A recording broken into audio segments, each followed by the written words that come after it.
오늘을 읽는 책, 문학평론가인 국민대학교 국문학과 정선태 교수와 함께합니다.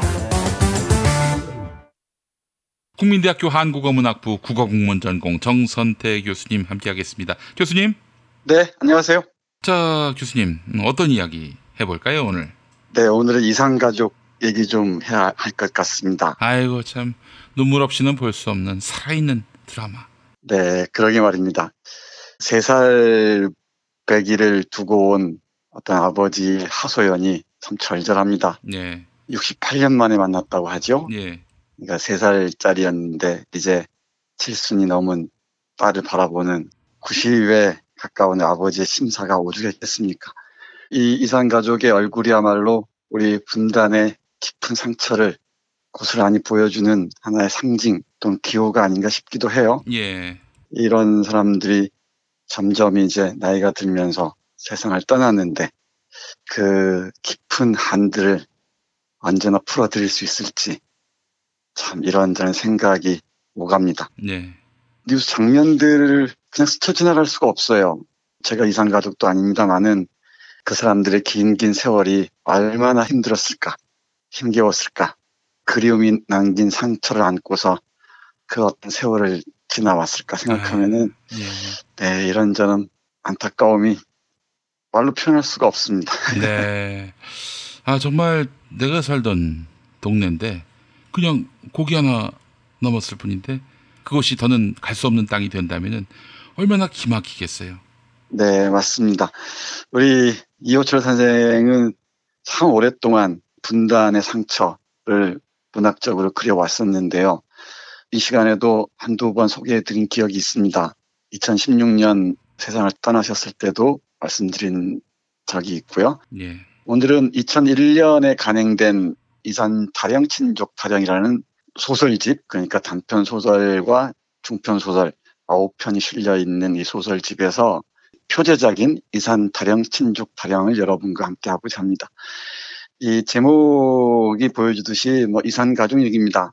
그리고 어디까지 친족이 하는지, 내가 낫다고 해서 내가 다 부모일 수 있는지 등등에 대해서 이호철 선생님 특유의 낙관적인 문체로 우리에게 그 이면을 잘 보여주고 있습니다.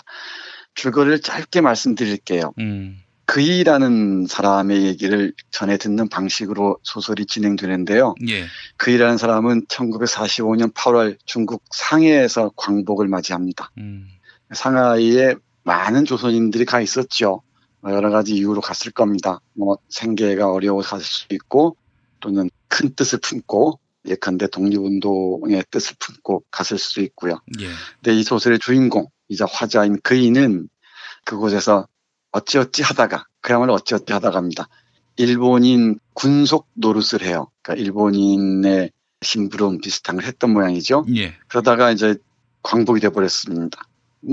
역사의 물결이 한 개인의 운명을 바꿔놓는 경우가 많죠. 예. 이 경우에도 예의가 아니었던 것 같습니다. 그 상하이에서 아들, 딸 낳고 잘 살고 있었습니다. 그리고 이웃집에 과수댁이라고 하는, 그러니까 남편을 잃었는지 어떤지는 모르지만은 꽤 모던한 한 여성이 살고 있었어요. 예. 근데 이제 해방이 됐으니까 고국 돌아가야 되지 않겠습니까? 그래서 어렵게 배표를 구입해서 그 국선에 탑니다. 근데 그 과정에서 6살 먹은 아들 하나를 그 이웃집에서 오랫동안 친하게 지냈던 그 과수댁에게 맡겨요. 아이를 둘 다 데리고 가는 건 너무 힘들지 않겠느냐. 그리고 뱃속에 아이까지 또 임신하고 있는데 너무 힘들 테니까 내가 잘 살펴주겠다 하고서 이제 젊은 과수댁한테 맡기고 부산으로 옵니다. 그런데 바로 뒤돌아오기로 했던 과수댁과 그 아이가 오질 않는 거예요. 이제 이산이 시작되는 거죠. 나중에 소설 후반부에 드러납니다마는 그 과수댁은 아이를 데리고 북으로 갔습니다. 그리고 우리 그이와 그 가족은 남한에 남는 거죠. 많은 사람들이 얘기합니다마는 이 당시에 남북 관계가 너무 고착돼 버리니까 전쟁 이후에 더 분단 상황이 너무 각박해지니까 이산 가족들이 서로 통할 수 있는 방법이 전혀 없었어요. 편지도 안 되고 안부를 물을 수 있는 길이 없죠. 그러니까 많은 사람들이 이민을 갑니다. 이 소설에 등장하는 인물은 아들의 안부라도 알기 위해서 캐나다로 이민을 가요. 그리고 캐나다에서 시민권을 얻습니다. 그리고 70년대 후반에 어렵게 적십자사를 통해서 북한에 자식이 살아있다는 것을 확인하고요. 결국은 4번에 걸쳐서 만납니다. 이 만나면서 남북한의 그 체제가 낳은 그 이질성의 문제 같은 걸 절감하는 거죠. 줄거리는 대략 이렇습니다. 이 소설의 몇몇 구조를 보면은 참 흥미로운 지점들이 많이 있습니다. 앞에서 말씀드렸듯이 과수댁이 45년 가을에 평양으로 가고 북한으로 갔죠. 그곳에서 결혼을 하고 살림살이를 꾸려나가겠죠. 그 과정에서 자신이 데리고 온 남의 자식이지만 남의 자식을 잘 살뜰하게 잘 키우는 것 같습니다. 그런 아이를 이제 30년이 지난 시점에서 다시 만납니다. 다시 만나는 장면 보겠습니다. 예. 1987년에 캐나다 교민의 고국 방문단에 끼어서 89령으로 4번째 평양을 다녀왔다고 해요. 그 얘기를 전하면서 작가는 이렇게 씁니다. 예. 3년 전에 들어갔을 때 공식적으로 준 거 말고 북한 당국 몰래 달러 푼이나 은밀하게 손에 쥐어주었는데 이번에 들어갔던 길에 또다시 돈을 조금 주려고 했더니 지난번에 받은 것도 아직 많이 남아있다면서 아들은 서랍 하나를 열어 보여주더군요. 아닌 게 아니라 지난번에 준 돈이 서랍 속에 채곡채곡 쌓여서 많이 남아있더라고요. 그걸 보니 싸하게 가슴이 아려옵디다. 아들은 아들대로 일 없이요 하면서 그 돈 안 받아도 괜찮다고 그쪽 자본주의 세상에서는 돈 쓸 일이 많을 테고 돈 없으면 사람 구실도 제대로 못할 것이니 두 분께서나 쓰시라고 하던데 하긴 그것도 그렇겠더라고. 인공치하 북에서야 남들 사는 분수가 엄연히 있는데 저 혼자서도 두드러지게 호화방탕하기도 못한가 보더라고. 아이는 진짜로 참하게 착하게 컸더만 애 입장에서는 더 이상 바랄 수 없을 정도로 말이요. 사회주의 체제적으로다가. 하지만 친애비 친애미로서야 아무튼 가슴이 미어지더라고. 집 쓰고 사는 거며 가구들 하나하나며 공화국 기준으로다가 잘 사는 편에 들지 몰라도 그 꼬라지 하고는. 네, 그러니까 북한 체제에서 40년 넘게 산 아들을 만난 거란 말이에요. 그러니까 거기는 사회주의 체제니까 화폐에 대한 인식이 다르겠죠. 이 남한이나 자본주의 체제에 사는 사람들과. 북에서 온 가족과 만나면은 이렇게 돈을 좀 쥐어주고 그랬던 것 같습니다. 예. 근데 그 아들은 필요 없다고 얘기를 하는 거예요. 이런 돈이야 자본주의 체제에 사는 어머니 아버지가 필요한 것이지 나에겐 필요 없다. 근데 또 우리가 보면은 북한 사람들의 겉모습이 좀 꾀죄죄 보이는 건 사실이죠. 우리 기준으로 보자면은. 그렇죠. 예, 그렇지만은 그 내면을 보면은 훨씬 더 튼실해 보이기도 한다. 라는 말을 아버지가 잊지 않습니다. 조금만 더 보겠습니다. 그런대로 질박하게는 여겨지디다마는 그야말로 프롤레타리아적으로다가 촌스러운 군기는 어쩔 수가 없더라고. 한순간의 실수로다 아이를 저런 체제 안에 떨고 놓았으니 이 애비애미로서야 무슨 짓으로다 이 죄를 갚아야 할지 아득하더라고요. 하지만 그쪽 내 자식 입장에서는 우리 내 애가 도무지 생소하고 어쩌다가 토성이나 목성 같은 데서 온 이상한 동물이거나 도깨비 같은 것으로도 보일 것이더라고. 일남일녀를 두었습니다. 고2의 중3으로다. 우리 친손자 친손녀이지요. 며느라이도 그렇고 두 아이도 아주 건실하게 조선 젊은이로 자라고 있더라고.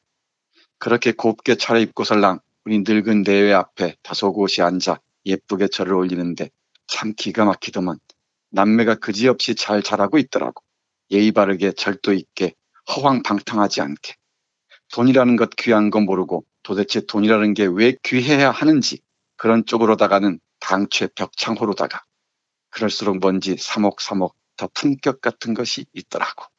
네, 이게 이호철 선생의 남과 북을 바라보는 시선입니다. 균형 잡힌 시선으로 상대를 바라본다는 건 대단히 어려운 일이죠. 북쪽 사람들이 우리가 보기에는 좀 군기가 흐르는 것 같기도 하고요. 예. 촌스러워 보이기도 하죠.